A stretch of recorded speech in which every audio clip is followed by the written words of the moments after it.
दिल्ली के बाद यूपी से भी स्टूडेंट्स आवाज उठा रहे हैं। यूपी के फतेहपुर में एक और जनरेशन ने प्रोटेस्ट शुरू कर दिया है। इसे जनरेशन अल्फा का प्रोटेस्ट बताया जा रहा है। उत्तर प्रदेश में जिला फतेहपुर के इंटर कॉलेज का यह वीडियो सामने आया है। बिजली पानी की अच्छी हालत नहीं है, प्रिंसिपल गलत सलूक करते हैं, इन सब के खिलाफ स्टूडेंट्स ने प्रोटेस्ट किया है।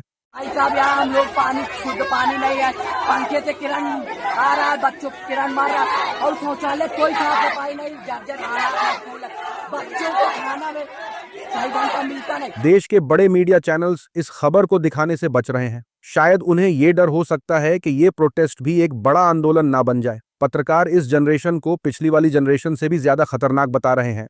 सोशल मीडिया पर लोगों ने कहा कि आने वाले दिनों में यही जनरेशन भारत में बेहतर हालात लेकर आ सकती है। ये लोग समझ गए हैं कि हिंदू मुस्लिम से बदलाव नहीं आएगा, बेहतर एजुकेशन सिस्टम और इंफ्रास्ट्रक्चर ही इन्हें आगे लेकर जाएगा।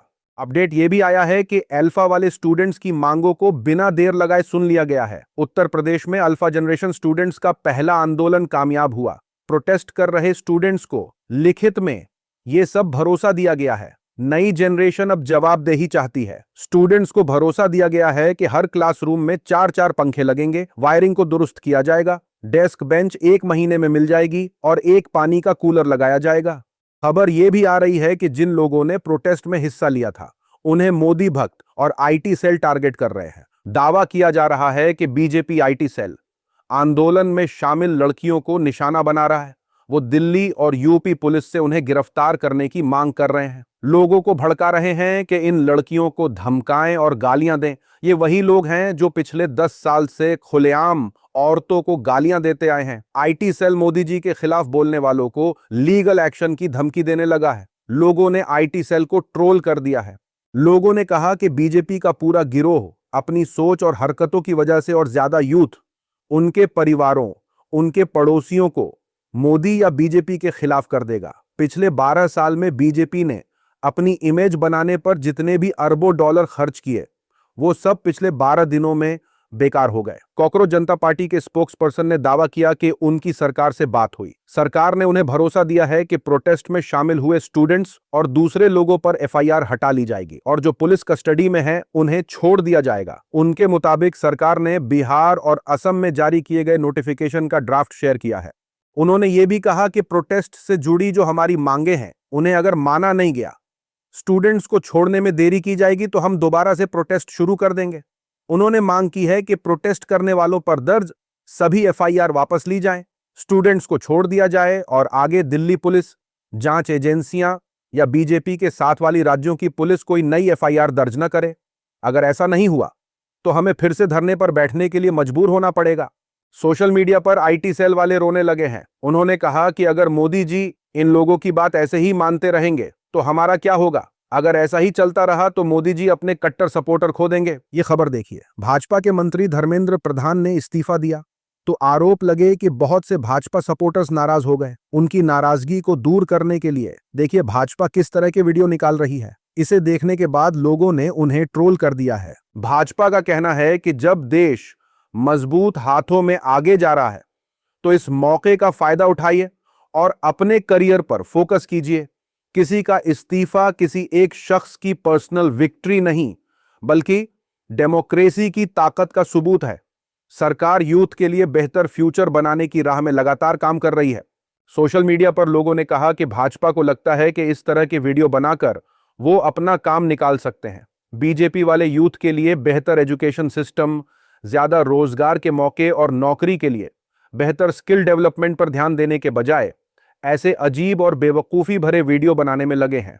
स्टूडेंट्स प्रोटेस्ट की मांग पर इस्तीफा देने के बाद भाजपा के फॉर्मर मिनिस्टर धर्मेंद्र प्रधान जब भुवनेश्वर एयरपोर्ट पहुंचे तो भाजपा के सपोर्टर्स उनका वेलकम करने के लिए बड़ी तादाद में जमा हो गए। उन्होंने हमारा हीरो, हमारा लीडर के फ्लैग्स अपने हाथ में लिए हुए थे। सोशल मीडिया पर लोगों ने यह वीडियो देखा तो कहने लगे कि दिखावे के लिए ही थोड़ी शर्म कर लो भाजपा वालों। फेमस एक्टर प्रकाश राज ने कहा कि मुझे इसमें कोई हैरानी नहीं है। क्या इस देश ने बलात्कार और मर्डर किए हुए क्रिमिनल्स को माला पहनाकर इज्जत मिलने और जश्न मनाते नहीं देखा है। सीनियर पत्रकार अजीत अंजुम का एक वीडियो सामने आया है। इसमें उन्हें कुछ लोग घेर कर नारे लगा रहे हैं। अजीत अंजुम ने इस मामले को जिस तरह से संभाला उसकी खूब तारीफ हो रही है, लेकिन बहुत से बड़े चैनलों के एंकर्स ने अजीत अंजुम के खिलाफ नैरेटिव बनाना शुरू कर दिया। एंकर सुधीर चौधरी ने कहा कि जो लोग पहले पत्रकार थे और अब बेअसर यूट्यूबर बन चुके हैं, उन्होंने महीनों तक प्रोटेस्ट में मेनस्ट्रीम मीडिया के खिलाफ भड़काया ताकि लोगों के गुस्से के सहारे खुद चर्चा में बने रहें। जब आप डराने, धमकाने और भीड़ की गुंडागर्दी को सही ठहराने लगते हैं तो फिर हैरान मत होइए अगर वही भीड़ एक दिन आपके खिलाफ भी हो जाए। एंकर सुशांत सिन्हा गोदी मीडिया सुनकर इतना दुखी हो गए हैं कि वो सीनियर पत्रकार रवीश कुमार के शो से क्लिप काटकर उन्हें गोदी मीडिया साबित करने में लग गए हैं। उन्होंने भाजपा की जीत में गोदी मीडिया का हाथ नहीं होने का दावा किया और सीनियर पत्रकार को टारगेट करने की कोशिश की। अभिनय मैथ्स ने सुशांत से कहा कि जो कुछ आपने अपने वीडियो में नैरेटिव दिया उसे ही गोदीगिरी कहा जाता है। एंकर अमन चोपड़ा पर आरोप लग रहे हैं कि उन्होंने लोगों को भड़काने की कोशिश की है। उन्होंने एक वीडियो पोस्ट किया और गोदी चैनल के रिपोर्टर्स की स्टूडेंट्स से धुलाई पर कहा कि अगर यही काम सनातनी राष्ट्रवादी करने लगे तो क्या होगा, ऐसा मत करो, सुधर जाओ। सोशल मीडिया पर लोगों ने अमन चोपड़ा को ट्रोल कर दिया। लोगों ने कहा कि पत्रकारों के नहीं बल्कि गोदी मीडिया के एंकरों ने जो नफरत का बीज बोया है वो उन एंकरों को लौटाने की बारी है। अजीत अंजुम ने कहा कि सुना है जेल रिटर्न चौधरी मेरे और रवीश जैसे पत्रकारों के लिए कुछ बोल रहा है। जो आदमी सीधे सीधे 100 करोड़ की ब्लैकमेलिंग करने के मामले में जेल जा चुका है, जो आदमी स्टिंग कैमरे में अपनी करतूतों के साथ कैद है, जो आदमी सत्ता की सरपरस्ती में अपनी जुबान और दिमाग को गिरवी रखकर काम कर रहा है, जो आदमी पत्रकारिता के चोले में रहकर हर दौर में सरकारों से सेटिंग करके अपना धंधा कर रहा हो, वो आदमी बोल रहा है। गोदी मीडिया का आने वाला फ्यूचर सीनियर पत्रकार ने बता दिया है। पीक टीवी की प्रियांशी शर्मा ने स्टूडेंट्स के प्रोटेस्ट में इसे नोटिस किया था। स्टूडेंट्स का प्रोटेस्ट कवर करने पहुंची। पत्रकार ने देखा कि बहुत से लोग बड़ा कैमरा, माइक और उस पर लगा टैग देखकर ही पत्रकारों को भगा दे रहे थे। उन्होंने इस बात को पक्का कर लिया था कि किसी भी गोदी चैनल को प्रोटेस्ट कवर नहीं करने देंगे। पत्रकार ने कहा कि उन्हें भी इसी मुश्किल का सामना करना पड़ा था। बड़ा कैमरा और माइक देखकर वो ये समझने लगते हैं कि सभी लोग गोदी मीडिया वाले हैं। ये सिर्फ शुरुआत है, आगे पत्रकार और मीडिया चैनल्स के लिए बुरे दिन आ सकते हैं। यानी भारत का नौजवान गोदी मीडिया के झूठ को रिजेक्ट कर रहा है।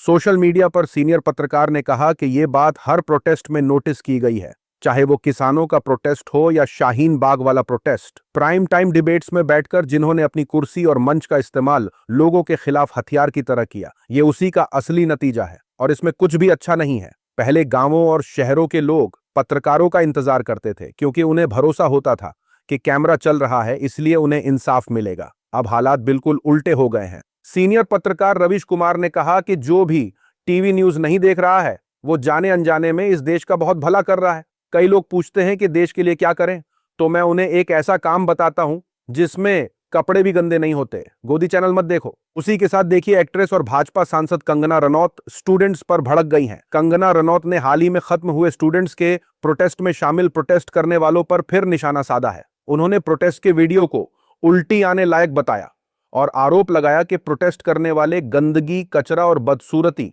फैला रहे थे। ये बयान उस आंदोलन के खत्म होने के कुछ दिन बाद आया है जो धर्मेंद्र प्रधान के इस्तीफे के बाद खत्म हुआ। उनका इस्तीफा प्रोटेस्ट की बड़ी मांगों में से एक था।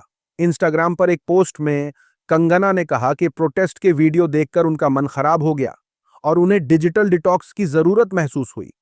उन्होंने कहा, मैं इन्हें जनरेशन गटर कहती हूं।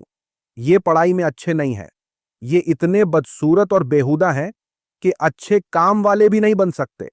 कंगना ने प्रोटेस्ट करने वाले लोगों की भाषा की भी निंदा करते हुए कहा, ये जिस तरह बात करते हैं और जैसी भाषा इस्तेमाल करते हैं वैसा मैंने अपनी जिंदगी में कभी नहीं देखा। हर एक वीडियो का हर सीन इतना भद्दा और गंदा लगा।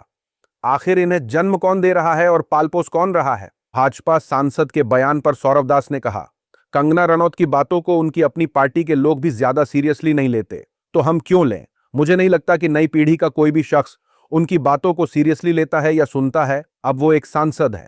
हिमाचल प्रदेश में अपनी कॉन्स्टिट्यूएंसी विजिट के दौरान उनका एक वीडियो सामने आया था जिसमें उन्होंने कहा था कि उन्हें लगा था सांसद का काम बहुत कम होगा, लेकिन बाद में पता चला कि सांसद होना बहुत मेहनत का काम है।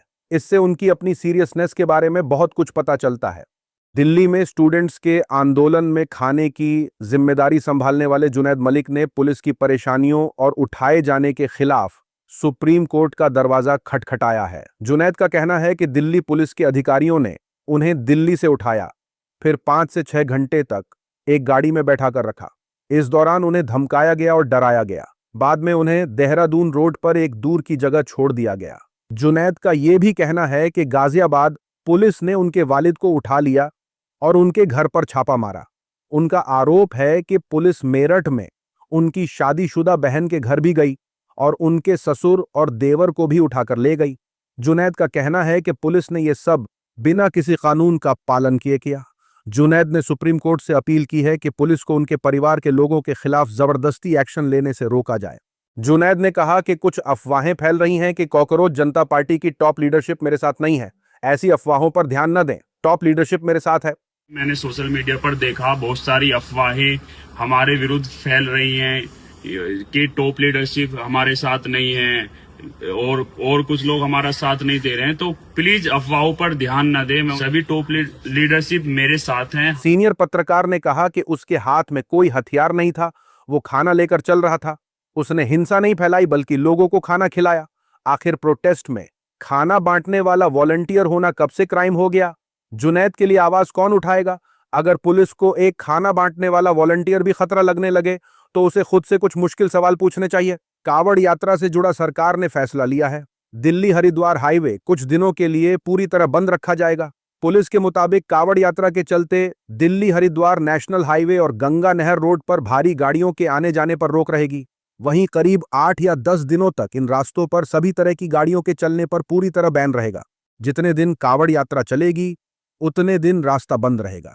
दिल्ली हरिद्वार नेशनल हाईवे का एक हिस्सा सिर्फ कावड़ियों के लिए रिजर्व रहेगा। ये खबर सुनकर सोशल मीडिया पर लोग सरकार से पूछने लगे कि अब सड़क पर नमाज पढ़ सकते हैं क्या? सोशल मीडिया पर लोगों ने कहा कि इस बकवास को बंद करो। हर साल आम लोगों को परेशानी क्यों झेलनी पड़ती है? एम्बुलेंस, मरीज, रोज कमाने वाले मजदूर, जरूरी सामान ले जाने वाले ट्रक, स्टूडेंट्स और परिवार, सभी को 8 से 9 दिनों तक रोक दिया जाता है, जबकि एक बड़े नेशनल हाईवे को जैसे किसी प्राइवेट रास्ते में बदल दिया जाता है। सरकारी सड़कों को इस तरह कैसे रोका जा सकता है? सुप्रीम कोर्ट भी साफ कह चुका है कि आप सभी रास्ते बंद नहीं कर सकते। इसका धर्म से कोई लेना देना नहीं है। आप अपनी धार्मिक एक्टिविटीज कीजिए, लेकिन सड़कें रोक कर नहीं। भक्ति करना पर्सनल मामला है। नेशनल हाईवे को रोकना एक ऐसी परेशानी है जिसकी कीमत लाखों लोगों को चुकानी पड़ती है। क्या ट्रेन के अंदर दिया जला सकते हैं? ऐसे में वायरल हो रहे वीडियो को लेकर जनता सवाल उठा रही है कि क्या पैसेंजर में इतना बेसिक सेंस नहीं होना चाहिए कि वो अपने साथ ट्रेवल करने वाले लोगों की हिफाजत में ऐसा कदम ना उठाए? चलती ट्रेन में पूजा पाठ के लिए दिया जलाना खतरनाक भी हो सकता था, मगर अपर बर्थ पर बैठा शख्स फिर भी ऐसा करता है। वीडियो में लोगों को कहते सुना जा सकता है कि ऐसा मत करो वरना अभी फायर अलार्म बज जाएगा। वो जो हरकत कर रहा है ना, वो सारी पब्लिक को नुकसान करेगा। वो दादा, ये क्या कर रहा हो आप? पूजा पाठ हो रही है, दिया लग रहा है उनका। अलार्म फायर बज जाएगा तो फिर क्या कर लोगे आप? सोशल मीडिया पर लोगों ने कहा कि मुसलमान नमाज पढ़ ले तो गिरफ्तारी। इनके साथ क्या हुआ ये कोई नहीं बता रहा है। ये तो खुलेआम लोगों की जान के साथ खेलने की कोशिश कर रहे हैं। एक्टर सलमान खान से जुड़े हिरन केस पर प्रोड्यूसर अमित जानी ने एक फिल्म बनाई है। फिल्म का नाम भी रखा काला हिरन। कुछ दिनों पहले मेकर्स ने इसका टीजर रिलीज किया था। उसके खिलाफ सलमान दिल्ली हाई कोर्ट चले गए। लाइव एंड लॉ की रिपोर्ट के मुताबिक जस्टिस ज्योति सिंह ने मेकर्स को काफी फटकार लगाई है। उन्होंने हुक्म दिया है कि काला हिरन टीजर से जुड़े तमाम लिंक्स को इंटरनेट से हटाया जाए। उन इंटरव्यूज को भी जहां अमित जानी ने सलमान के खिलाफ बयानबाजी की है। उन्होंने सख्त शब्दों में यह भी कहा कि अब से यह सब बंद होना चाहिए। जज ने लॉरेंस बिश्नोई का नाम लिए बगैर मेकर्स से कहा, एक बार जो इज्जत चली जाती है वो कभी लौट कर नहीं आती। आप सलमान खान को एलबी से कनेक्ट कर रहे हैं, मैं तो उसका नाम भी नहीं लेना चाहती। सोशल मीडिया पर चल रहा है कि जहां तक मेगास्टार का सवाल है, याद रखना अमित, अब खेल खत्म हो चुका है।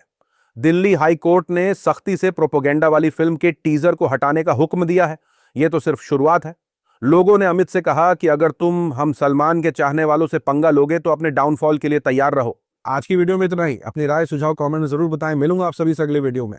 तब तक के लिए अपना ख्याल रखें।